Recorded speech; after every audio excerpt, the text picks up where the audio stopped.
Isang pinagpalang araw po sa ating lahat. Pamilyar po ba kayo sa aking background? Yes. Ito po ang main entrance ng ating mahal na KBCF Church. First time ko pong bumalik ngayong taon dito and nostalgic po yung feeling. Marahil po kayo rin, sabik na rin bumalik dito sa ating simbahan. Pero alam ko po sa awa at biyaya ng Panginoon, darating po ang araw na tayo ay sama-sama napapasok sa gate na ito o sa entrance na ito at papanik sa hagdan na yon upang sama-samang magpuri at lumakad sa ating Panginoon kasama ng ating mga mahal sa buhay, kaibigan, kababata at mga kapatiran. Sa umaga pong ito ay maririnig natin ang mensahe mula sa isa sa pinakamagandang awit o kabanata ng pahina ng banal na aklat, ang awit 23. Ang awit ni David tungkol sa pagiging mabuting pastol ng ating Panginoon. Ang talatang 4 po ng kabanatang ito ay lubhang makabuluhan sa akin, lalong-lalo na po ngayong panahon ng pandemya sa pinagdaanan natin at patuloy pa rin namang pinagdaraanan ng mga hirap, inconveniences, yung pong mga pagbabago at maging yung banta ng COVID-19 virus na nandito pa rin sa atin, ay mayroon po tayong kasiguraduhan na mayroon tayong pastol na mag-iingat, magtatanggol at magpoprotekta sa atin. Ang sabi po sa talatang 4, bagamat ako ay lumakad sa libis ng lilim ng kamatayan, wala akong katatakutang kasamaan sapagkat ikaw ay sumasa akin. Kaya halina po tayong lahat, sama-sama po tayong lumakad sa ating pananampalataya ng may kagalakan at pagtitiwala sa ating Panginoong si Yahweh, ang ating mabuting pastol.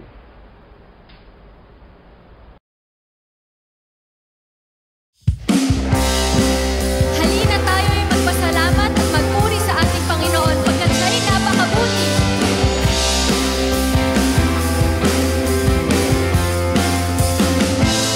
Napakabuti ng ating Diyos, di siya nagbabago. Napakabuti ng ating Diyos, di siya nagbabago.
commit our lives again, Panginoon, sa inyo.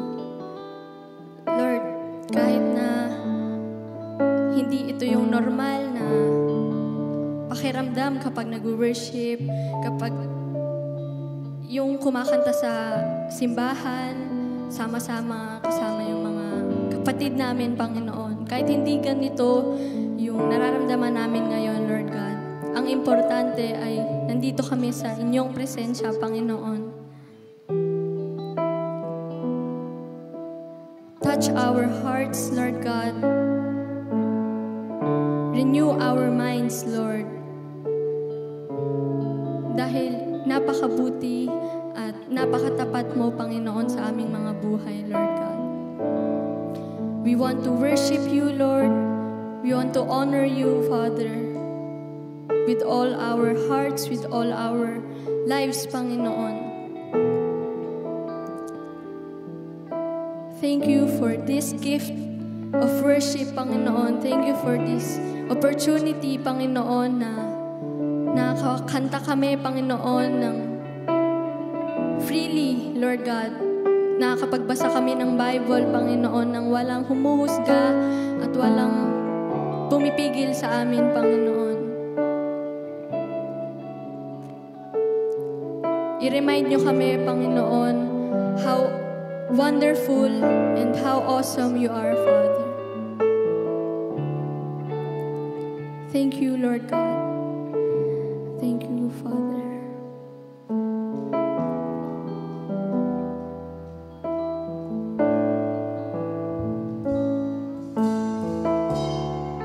When the music fades, all is stripped away, and I simply come, longing just to bring something that's of worth that will bless your heart. I'll bring you more than a song, for a song in itself is not what you have required. You search much deeper within, through the way things appear. You're looking into my heart. I'm coming back to the heart of worship, and it's all about you. It's all about you, Jesus. I'm sorry, Lord, for the things I made it, and it's all about you. It's all about you, Jesus. Yes, Lord.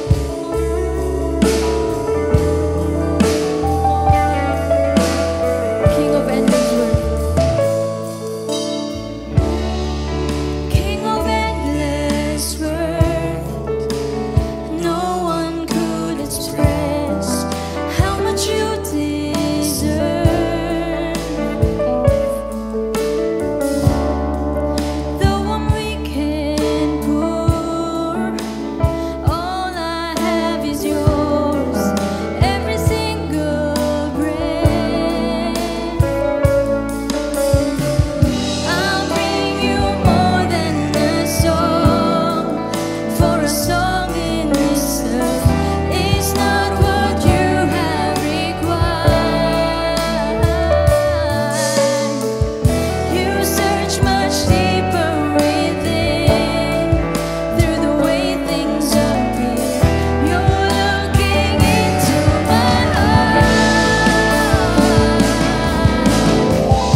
pagbabalik, Panginoon. Maraming salamat, Panginoon, sa patuloy niyong pagmamahal sa amin kahit hindi kami karapat-dapat, Panginoon. Maraming salamat, Lord God. Despite all of the struggles na nangyayari sa paligid namin, Lord God, nananatili kang tapat, Panginoon. Nananatili kang nanonood at naggagabay, Panginoon, sa bawat desisyon namin sa buhay, Lord God.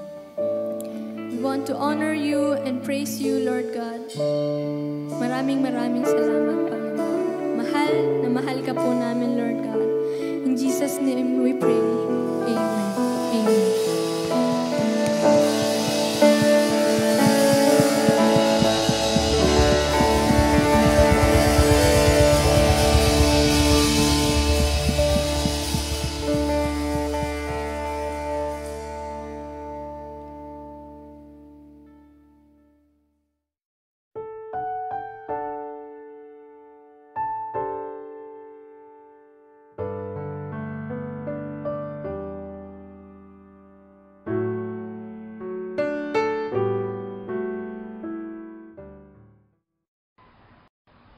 Good day, fellow brothers and sisters.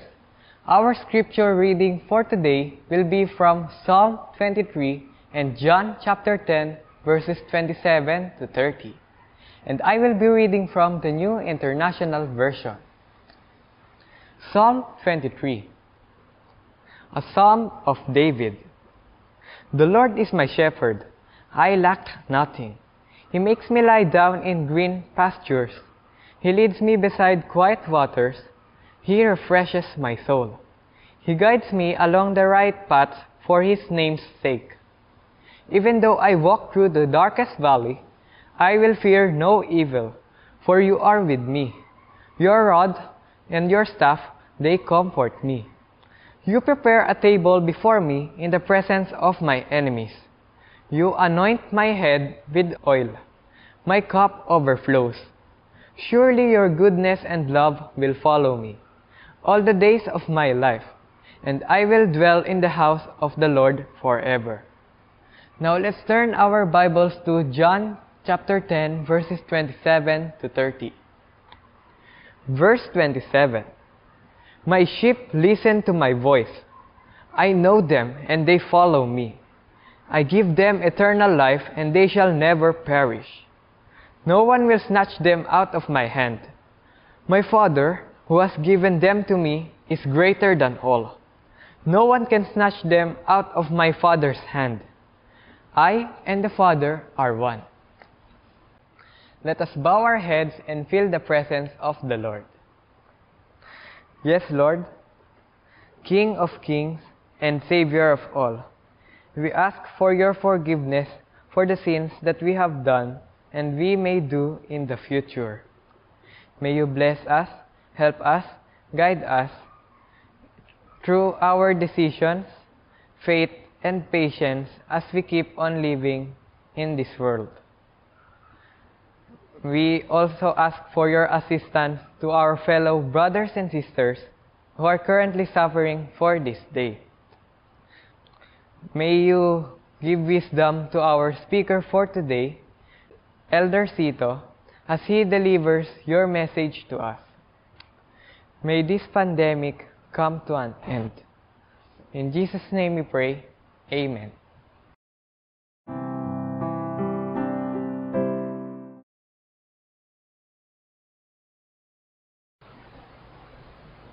Blessed Lord's Day, mga kapatid. At salamat sa ating worship team sa pangunguna ninyo sa ating pag-awit ng mga papuri sa Panginoon.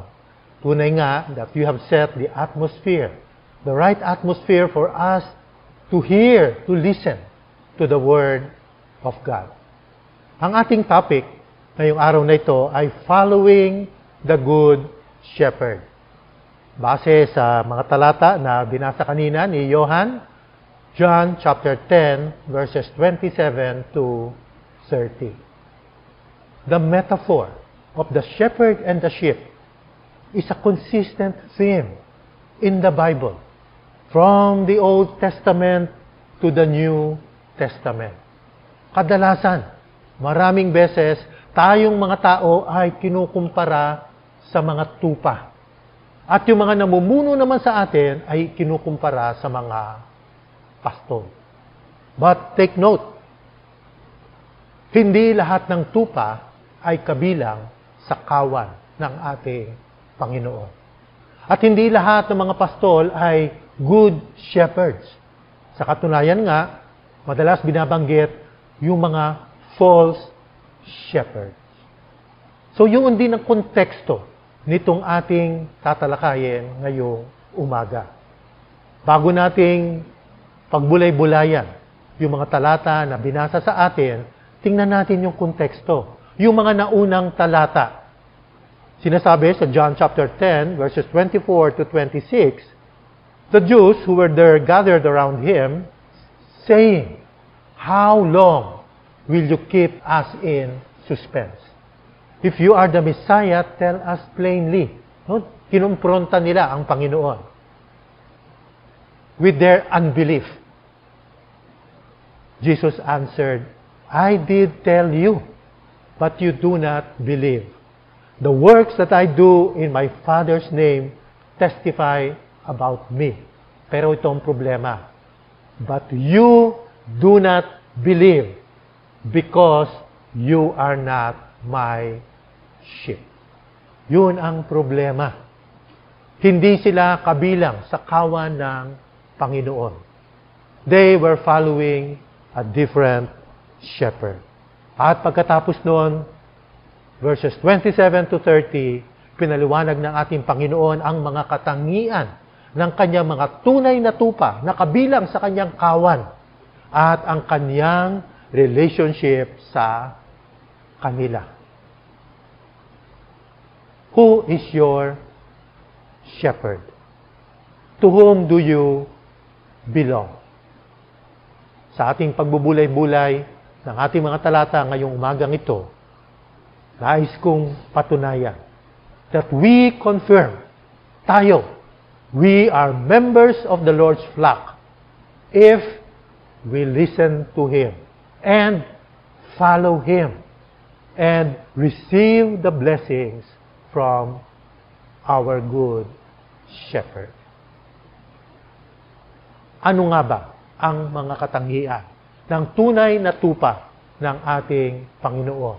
Yung mga kabilang sa kanyang kawan. Sabi ng Panginoon, "My sheep listen to my voice. I know them and they follow me." Unang-una, the Lord's sheep listen to His voice. Nakikinig sa kanyang tinig ang tunay niyang mga tupa. Bakit nga ba kinakailangan nating makinig? Dahil ang ating Diyos, noon at ngayon, He still speaks to us. Nangungusap siya sa atin. Sabi sa aklat ng Hebreyo, nangusap siya sa atin sa iba't ibang kaparaanan nung mga nakaraang panahon, nung unang panahon pa, sa pamamagitan ng kanyang mga propeta.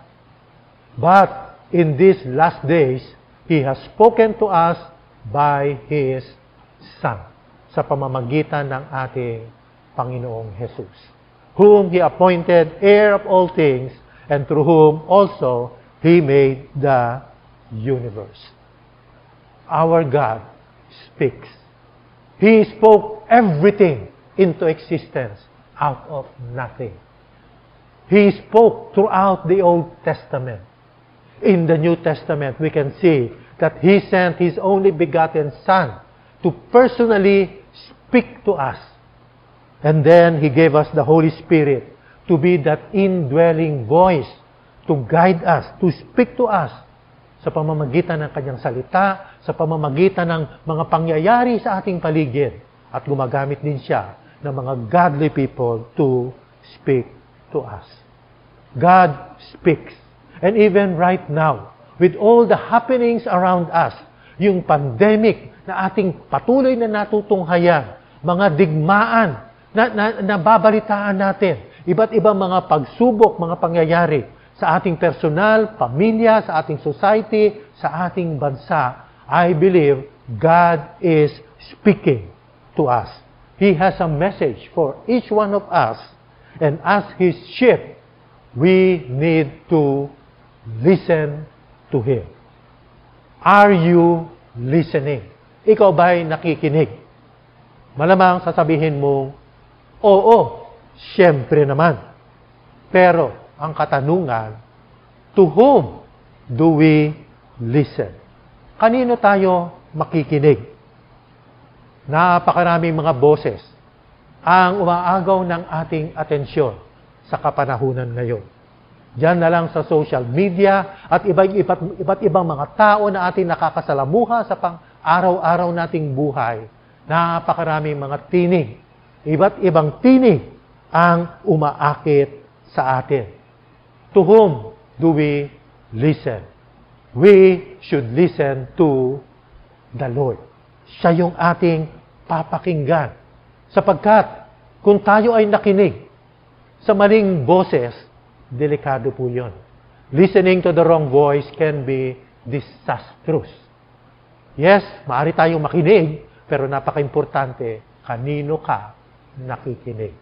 Yung ating unang mga magulang, si Adan at si Eva, nakinig naman sila eh.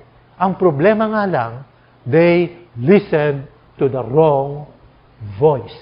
At doon nagsimula ang lahat ng problema sa buong mundo. From the very start, nandun yung problema na kanino ba tayo dapat makikinig. Napakaraming boses. Tumatawag sa atin, umaakit sa atin, pero hindi lahat papunta sa katotohanan o sa tamang landas. Tunay nga, totoo, yung talinghaga o yung metaphor na ginamit ng ating Panginoon, na yung daan papunta sa katotohanan at sa buhay ay makipot. Ngunit yung daan papunta sa kapahamakan ay napakalawak at ang daming boses na umaakit sa atin doon. Napakaraming boses, kanino ka makikinig? At napaka-importante rin, paano ka makikinig sa tamang boses na ito? Napakaraming boses, but there is only one voice who has our best interest at heart. Yung dadalhin tayo sa buhay, dadalhin tayo sa katotohanan. Marami magdadala sa atin sa kasinungalingan at kapahamakan. Iisang boses lamang magdadala sa atin sa katotohanan at buhay. Paano natin malalaman ang kanyang boses sa 1,000 boses na ating naririnig? How do we discern that one voice who has our best interest at heart? Then we should spend time with Him. And the more we spend time with Him, the more we can discern His voice. Kung nagbababad tayo sa presensya ng Panginoon, kung nagbababad tayo sa salita ng Panginoon, then we become familiar with His frequency. Sa kabila ng ingay sa ating kapaligiran, kuhang-kuha natin yung frequency ng kanyang still, small voice.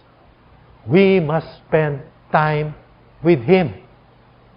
Halimbawa, ako, kilala ko ang boses ng aking asawa na si Ben. Pag tumawag siya sa telepono at aking sinagot, hindi ko na itatanong, sino to?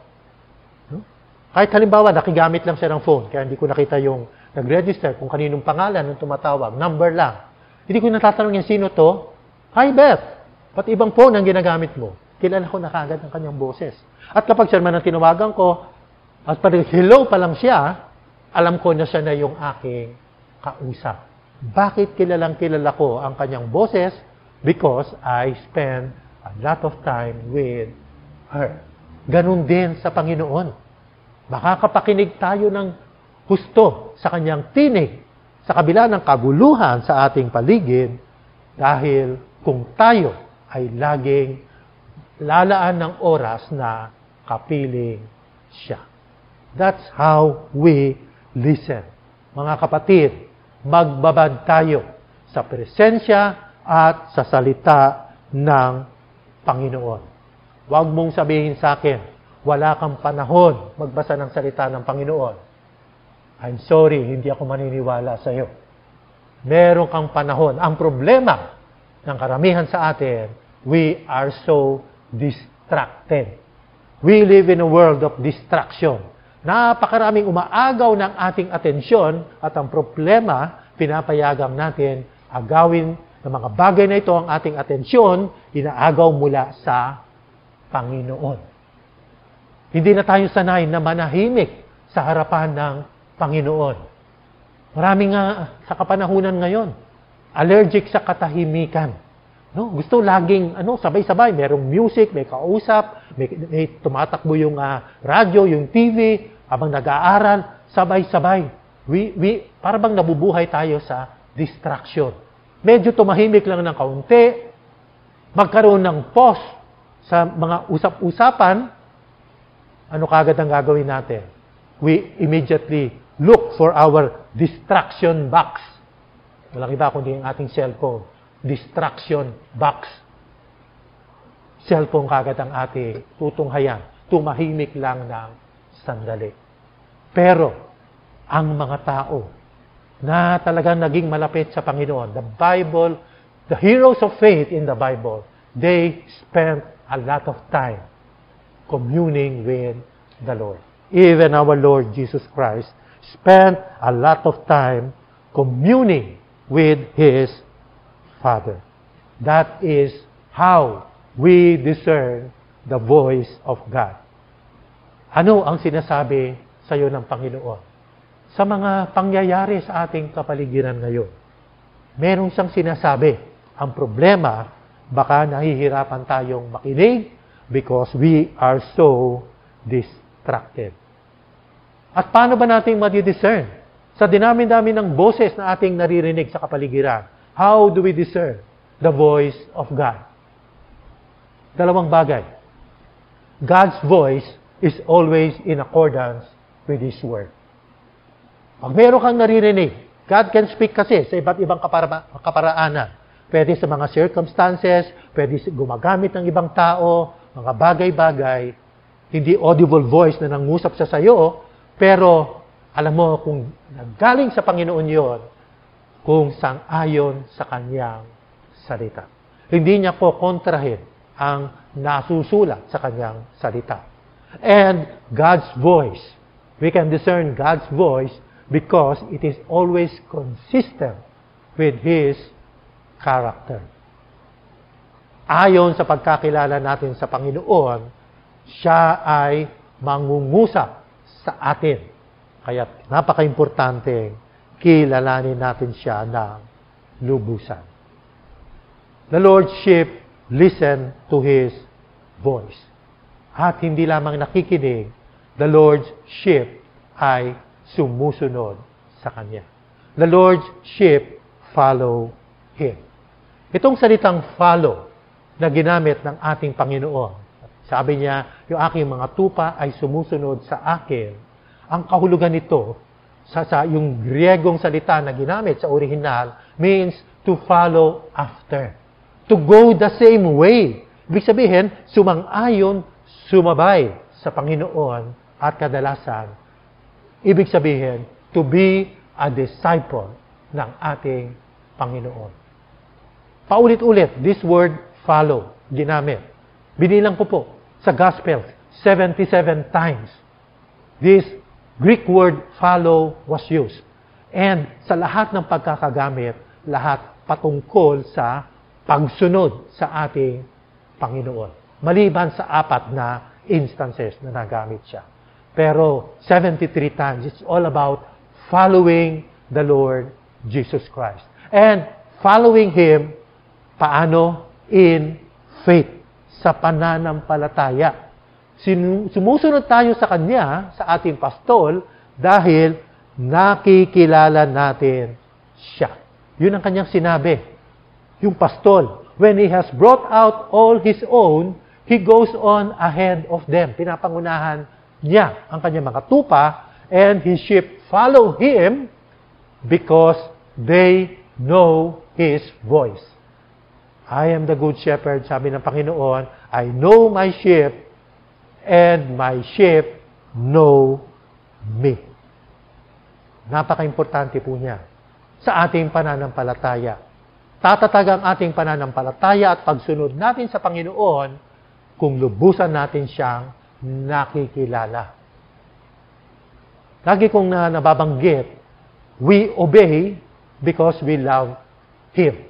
And we love Him because we know Him. Yun ang proper sequence eh. Know, love, and then obey. Know, love, obey. Kaya nandun yung maayos na pagsunod dahil bunga ng pagmamahal natin sa Kanya, na bunga naman ng tama nating pagkakilala sa Kanya. But our faith is not blind faith or presumptuous faith. Hindi bulag na pananampalataya na tumasampalataya tayo sa mga bagay-bagay na wala naman tayong kaalaman tungkol doon.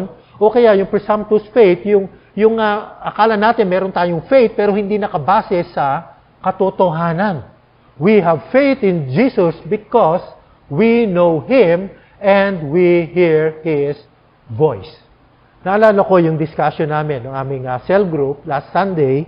Natutuwa ako sa aming cell group dahil talagang kapag kami nagkakaroon ng pagtalakayan, ay aming isinasabuhay.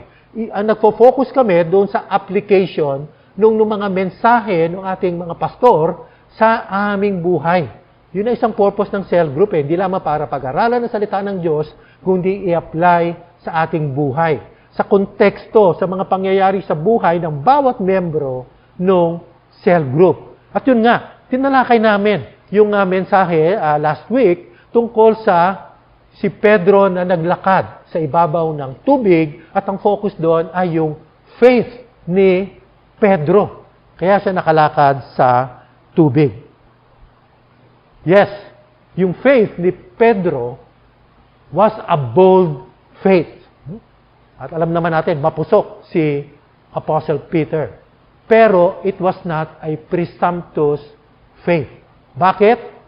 Diba, natunghayan natin, nakita nila naglalakad ang Panginoon sa ibabaw ng tubig. Nung makita ni Pedro, sabi niya, Panginoon, kung ikaw yan, payagan mo o hayaan mo na ako ay maglakad sa tubig at makalapit sa iyo.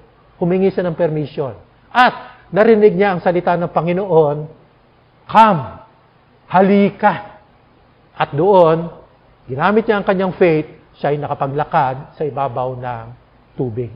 Oo nga, lumubog. Pero ibang ibang aspeto yon. Pero bago siya lumubog, nakapaglakad siya sa ibabaw ng tubig. And I tell you, sa history ng buong mundo, mula noon hanggang ngayon, wala pa yata akong nabasa o nabalitaan na ibang tao, maliban kay Pedro, na nakapaglakad sa ibabaw ng tubig. Wala nang iba. Yung tunay na naglakad sa ibabaw ng tubig. Naranasan niya yung miracle na yon because of his faith, but it was not presumptuous faith. Kasi, naroon ang salita ng Panginoon, halika. Bago siya lumakad sa tubig. Yes, God can work miracles. God can even violate the laws of nature. Pero, mga kapatid, sumunod tayo sa mga batas ng kalikasan. Maliban na lamang kung diretsahang sabihin ng Diyos na gawin mo ang isang bagay na imposible. Labag sa laws of nature, pero pag sinabi niya, tulad ni Pedro, sumunod ka. Pero normally, sundin natin yung itinatag ng Panginoon sa kayusan ng mundo, but we listen to His Word. If He says something, we must obey. Kahit yan pa ay labag sa laws of nature. No? Gets natin. So doon namin natalakay sa cell group, yun ang pananampalataya natin. Nakabase sa salita ng Panginoon. Di ba sabi sa Romans 10:17, faith comes by hearing, and hearing the Word of God. Kung hindi naman sinabi ng Panginoon kay Pedro na come, hindi naman siya pwedeng mag-assume o mag-presume na makakalakad siya sa tubig. Kung ako nasa ibabaw ng isang mataas na building, kung i-presume ko lang, ay, pag tumalon ako dito, liligtas ako ng Panginoon. Tumalon ako, lagpak, patay. Wala naman kasi sinabi ang Panginoon na tumalon ka dyan. Pero pag sinabi ng Panginoon, diretsahan sa akin, tumalon ka dyan, sasaluhin kita, tatalon ako. Kabatay na yaw sa aking pananampalataya sa salita ng Panginoon. Pero kung siya nagsabi, tatalon ako at baka kaasa ako, ililigtas niya ako. The sheep follow their shepherd. We follow in faith.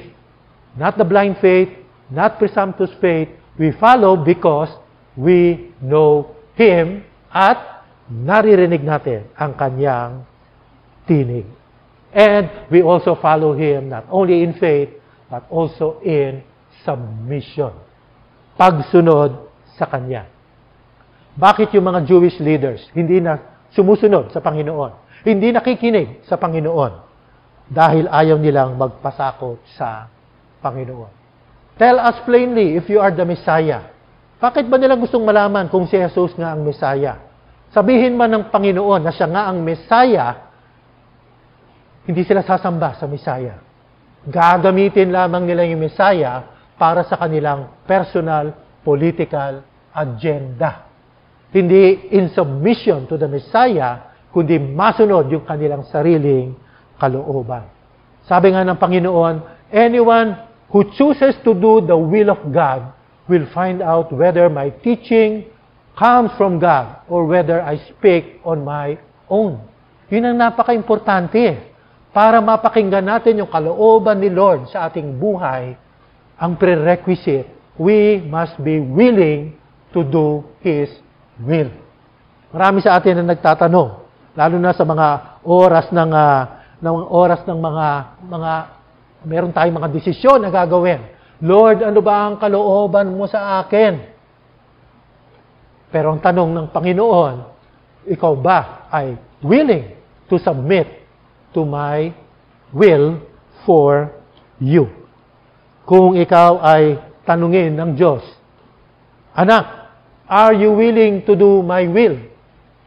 Kung ang sagot mo ay, Lord, what is your will? Well, baka sabihin ng Diyos, never mind. Never mind.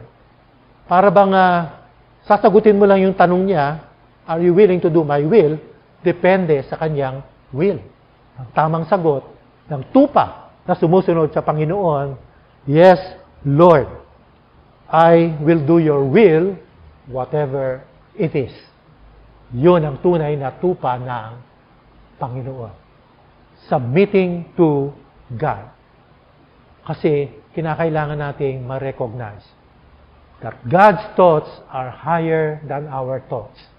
And God's plan is better than our plan for our lives.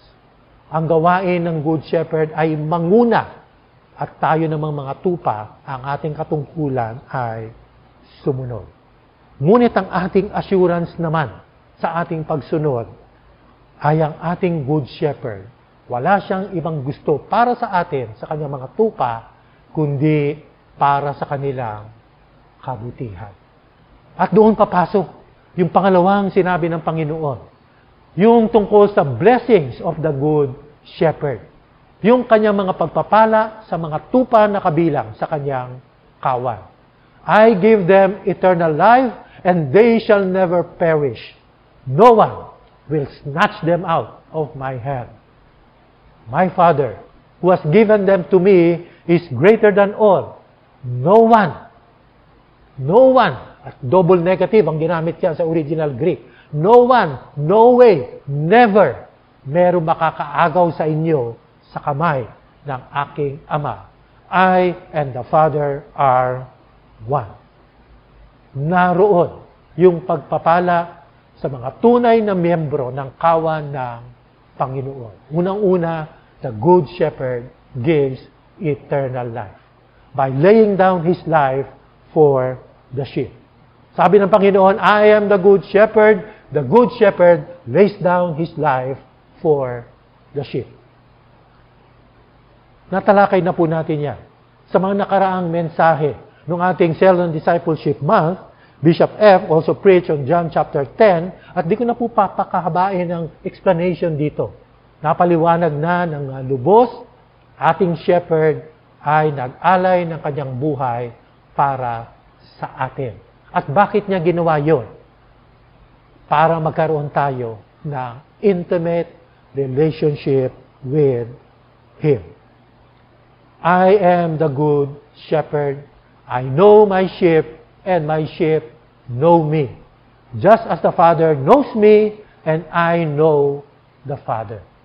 Inalay niya ang kanyang buhay para magkaroon tayo ng malapit, napakalapit na relasyon between Him and us. Between the shepherd and tayo na kanyang mga tupa. Anong klaseng relasyon? Napaka-intimate na relationship. Katulad ng kanyang relationship between Jesus Christ and the Father. Can you imagine gaano ka-intimate ang relationship between Jesus Christ and God the Father? Pero sabi niya, yung relationship, yung the word know na ginamit dyan, hindi mababaw na know. Napakalalim na it's relational. Hindi lamang know na intellectual. It's relational, intimate relationship.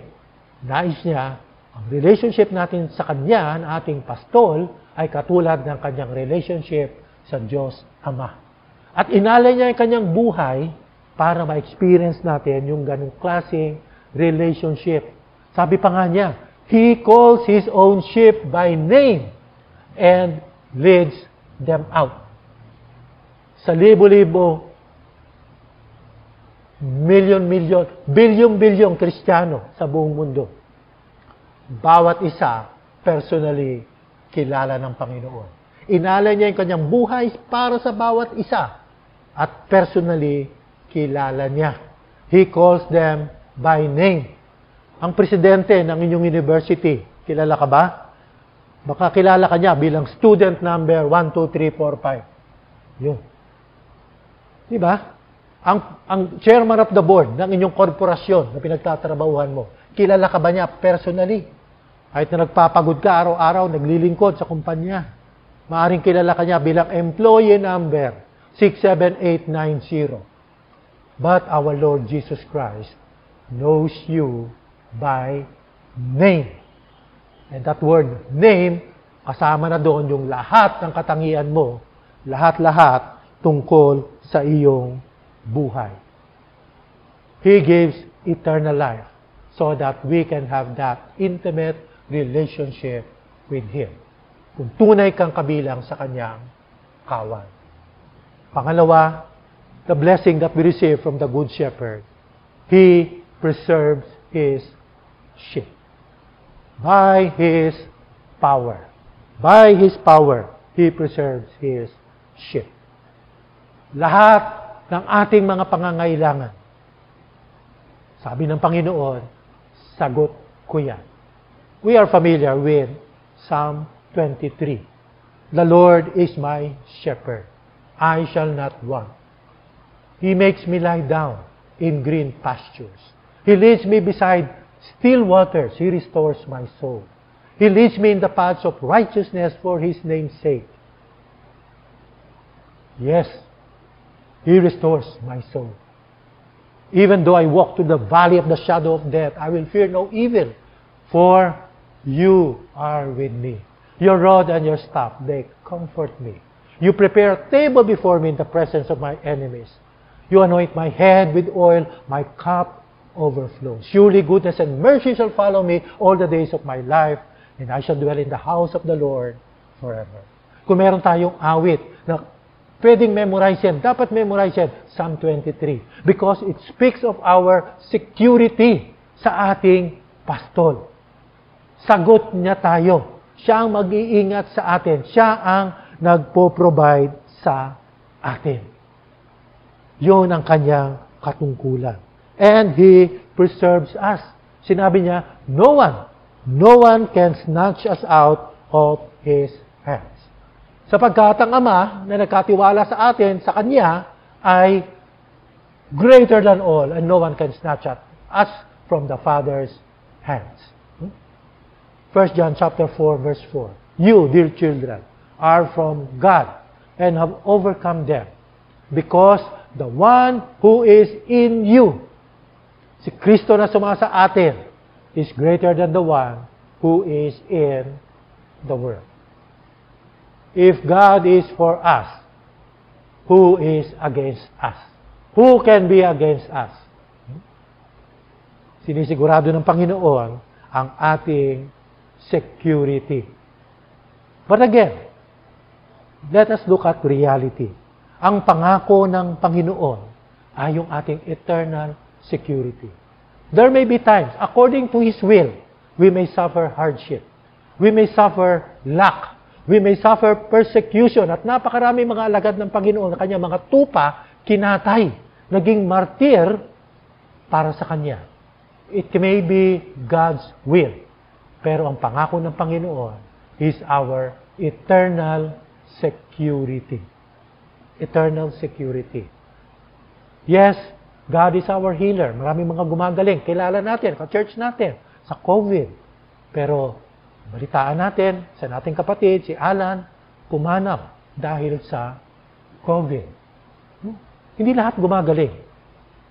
Ayon sa kalooban, sa perfect will of God. Gumaling man o hindi, we know God has our best interest for our lives in His heart. And He is powerful. Kapag niloob niya, matutupad. Kapag niloob niya. Kasi nga, siya ay kumikilos para sa kanyang kaluwalhatian. And His glory is manifested in His perfection. No one can snatch us out of His hands. Naalala nyo yung kwento nung the lost sheep, 100 sheep nung shepherd. Isa lamang yung nawawala. Well, sabi nga nila, kung sa business daw yan, 1% loss, mga businessman sa atin, 1% loss sa iyong business. Okay lang? Okay lang. 1% loss. Pero hindi para sa ating Lord.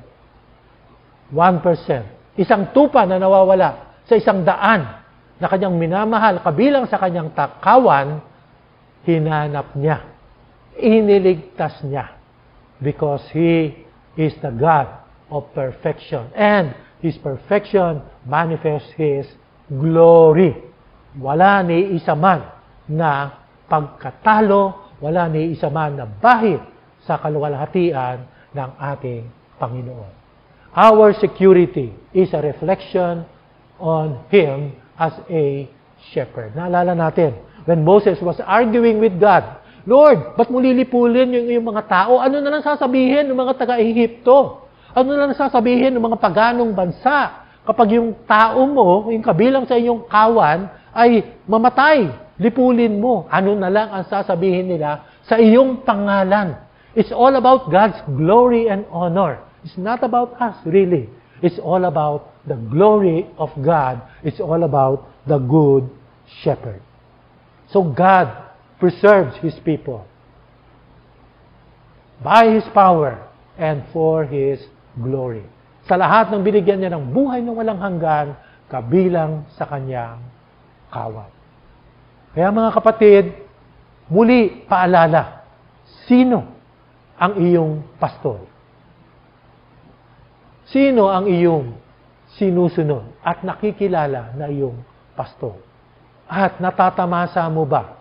Bilang kabilang sa kanyang kawan, natatamasa mo ba ang kanyang mga pagpapala?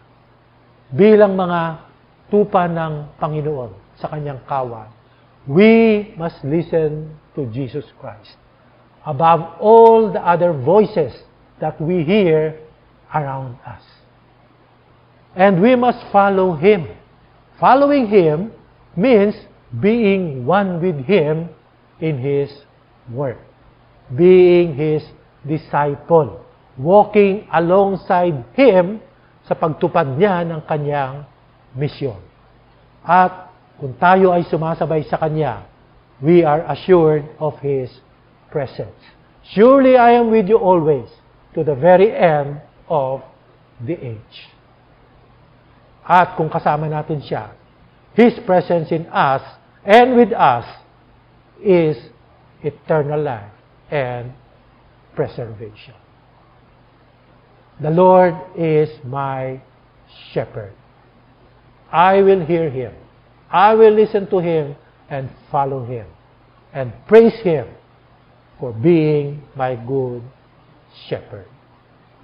Panginoon, maraming salamat po. Kayo ang mabuting pastor na nagbibigay ng lahat ng kabutihan para sa amin. Unang-una dito, Panginoon, ang aming eternal security at maging ang pag-iingat na binibigay niyo po sa amin sa pang-araw-araw. Makatitingin po kami, makakaasa po kami sa inyo bilang aming pastor. Bilang inyong mga tupa, Panginoon, tulungan po ninyo kami makinig sa inyo lamang at sa inyong salita. Tumanay manggaling sa Biblia, manggaling sa ibang tao, manggaling sa aming interpretasyon ng mga pangyayari sa aming paligid. Basta nakabase sa aming pagkakilala sa inyo, ayon sa inyong salita. At ayon sa aming naririnig, nababasa sa inyong salita, Panginoon. Yun po ang aming sundin. Help us to follow you wholeheartedly, in faith and in submission. Hindi lamang kapag pabor sa aming sariling agenda. It's not about us. It's about you and your glory. And we should follow your will, Panginoon, regardless. Minsan mahirap, Panginoon. So we pray, Holy Spirit, give us the strength. Give us the ability and the willingness to hear from you and to follow you. So that we can see your glory. We can witness your full glory in our lives. We pray this in your mighty name, our good shepherd, Jesus Christ. Amen.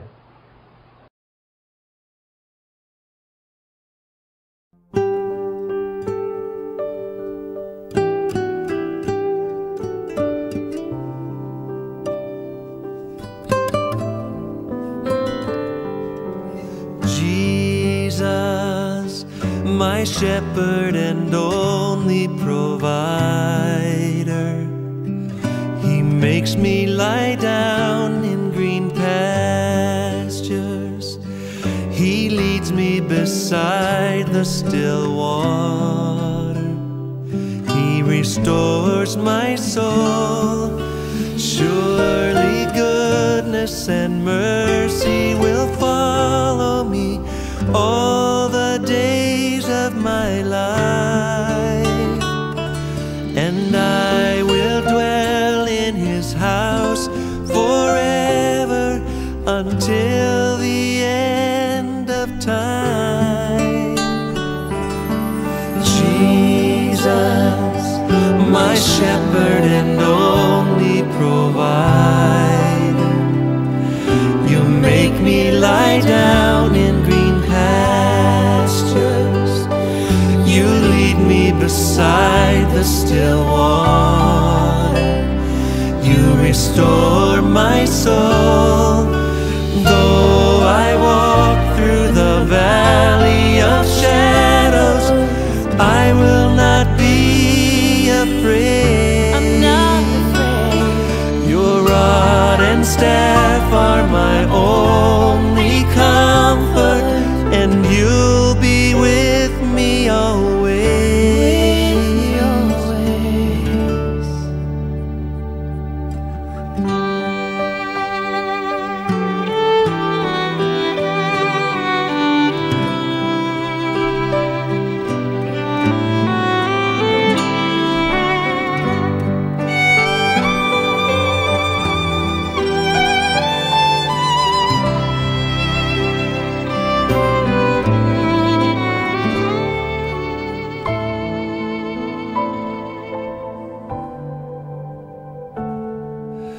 You prepare a table before me in the presence of my enemies, and you anoint my head with oil, and my cup overflows. My cup overflows with your love, with your love.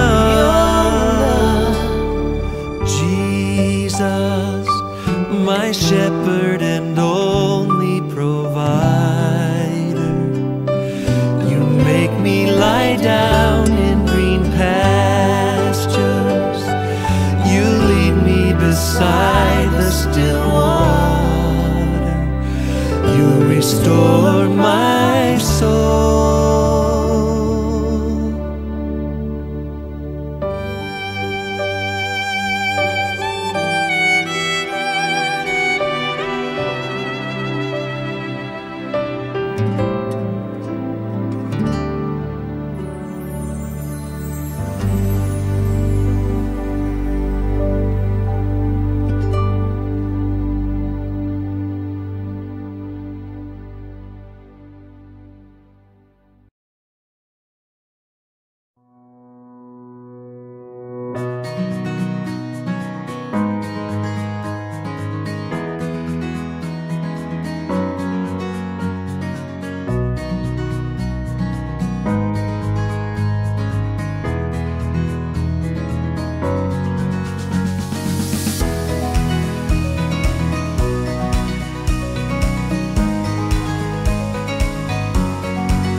We are blessed that you can join us today, kapatid. We hope that you found our time together very inspiring, meaningful, and wonderful. With that, we would like to welcome you who worship with us for the first time and invite you to our welcome fellowship mamaya na pong 11:30 a.m. Just follow the Zoom details here, flash on our screen, and we would like to know you more and pray for you. At sa mga nakasama naman po namin during our Vesper service, we hope to see you again next Sunday and join our welcome fellowship at 11:30 a.m. Again, maraming salamat po and God bless you. Tayo po ay manalangin. Aming dakilang Diyos, sa aming pong pagtanaw sa darating na linggong ito, we are conscious, Lord, that we are your sheep and you are our shepherd. Kaya't umaasa po kami that you will lead us, Lord, sa lahat na aming mga gagawin sa darating na linggong ito. And that you will provide for all our needs. And that you will protect us, Lord, from all evil, from all harm, and from all diseases, Panginoon, bilang aming mabuting pastor. Salamat po na lagi po namin kayong kasama. And because of that, we have the assurance that you will be blessing us, Lord, according to your perfect will. And now, may the God of peace, who through the blood of the eternal covenant brought back from the dead our Lord Jesus, that great shepherd of the sheep, equip you with everything good for doing His will, and may He work in us what is pleasing to Him, through Jesus Christ, to whom be glory forever and ever. Amen.